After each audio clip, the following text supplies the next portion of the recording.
দিদি ভাই teachers day video ছাড়বো। তোমরা এতক্ষণে বুঝতে পেরেই গেছো কোন দিনের ভিডিও এটা।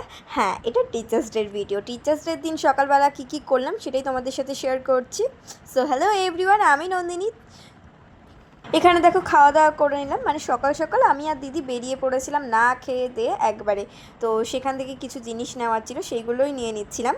তো টিচার্স ডে তো কেক আমি বাড়িতে রাখি, কারণ ছোট ছোট বাচ্চাগুলো টিচার্স ডে করতে আসে আর ওরা কেক নিতে পারে না, অত ছোট কোথায় যাবে না যাবে, সে কারণে কেকটা নিতে এসেছিলাম। তো আমি আর দিদি আরও জিনিস যা যা নেওয়া সব নিয়ে নিলাম। আর এইদিকে আমার দিদির হঠাৎ করে প্ল্যানিং হলো যে আমাদের বাড়ি যাবে, তো সেটা ওকে নিয়ে দৌড়াতে দৌড়াতে বাড়ি চলে গেলাম। আজকে রান্নার দায়িত্বে ছিল মা আর মনিকা বৌদি মানে আমার স্টুডেন্ট। তো দুজনে মিলে কাজ করছিল আর এদিকে আমি করিয়ে নিচ্ছিলাম ক্লাস। আর বাড়িতে বিরিয়ানি করার কারণটা হচ্ছে আমাদের বাড়িতে যেহেতু একদমই বাইরের খাবার বা চিকেন অ্যালাউ নেই, সে কারণে আমরা বাড়িতেই নর্মালি একটা বিরিয়ানি করে নিচ্ছিলাম। মজা লাগছিল, ছোট ছোট বাচ্চাগুলো সবাই এসেছিলো আজকে, আর বড়দের মধ্যে যাদের ব্যাচ চলছিল তারাই এসেছিলো, আর তা বাদেও শ্রেয়া এসেছিলো। তো আমি কাউকে ডাকিনি, তো তোমরা প্লিজ রাগ করো না যারা আমার স্টুডেন্ট আছো ভিডিওটা দেখার পর। তোমরা চাইলে মানে যে কোনো দিন আসতে পারো, সেদিনই তোমরা পার্টি পেয়ে যাবে, সেটা নিয়ে কোনো অসুবিধা নেই। আর এইদিকে অঙ্কিতা বলছিল দিদিভাই প্লিজ টিচার্স ডের ভিডিওটা ছাড়বা, আমরা দেখবো। ব্যাপারটা হলো যে ওরা এতদিন ধরে পড়ছে, ওরা নিজেরাও বুঝতে পেরে গেছে যে দিদিভাই আমাদের কতটা ল্যাথখোর, তো যে কারণে ওরা বারবার করে বলে।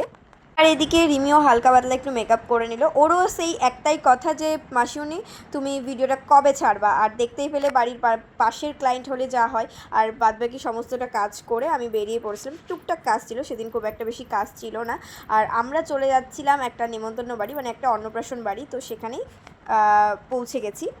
ওখানে গিয়ে অনেক কারোর সাথে দেখা হলো, বেশ মজাই লাগছিল। যাদের অনেক দিন ধরে দেখিনি তাদের সাথেও দেখা হলো। এই যে সরস্বতী বৌদি, মুখটা দেখলে বুঝতে পারলে কেমন হলো। আর এই যে পুচকু সোনাটা আজকে অন্নপ্রাশন, তো সেখানেই চলে এসেছিলাম। কিছুদিন আগে আমাকে 2-3 জন মেসেজ করেছে, আবার অনেকে জিজ্ঞেসও করেছে সামনে থেকে যে আমি ব্যাক ক্যামেরাতে যে ভিডিওটা বানাই আমার লজ্জা লাগে কিনা। আমার কথা এটাই যে আমি ব্যাক ক্যামেরাটা ভিডিও বানাই, বাট যখন লোক দেখে আমার একটু অড লাগে, বাট জিনিসটা আমার হ্যাবিট হয়ে গেছে, এখন আর কিছু মনে হয় না। আর এইদিকে সবাই মিলে স্টার্টার খেয়ে নিচ্ছিলাম, আর এইদিকে পুচকু নাচ করলো, আর আমরা জাস্ট যা হয় সেগুলোই করে বেড়াচ্ছিলাম।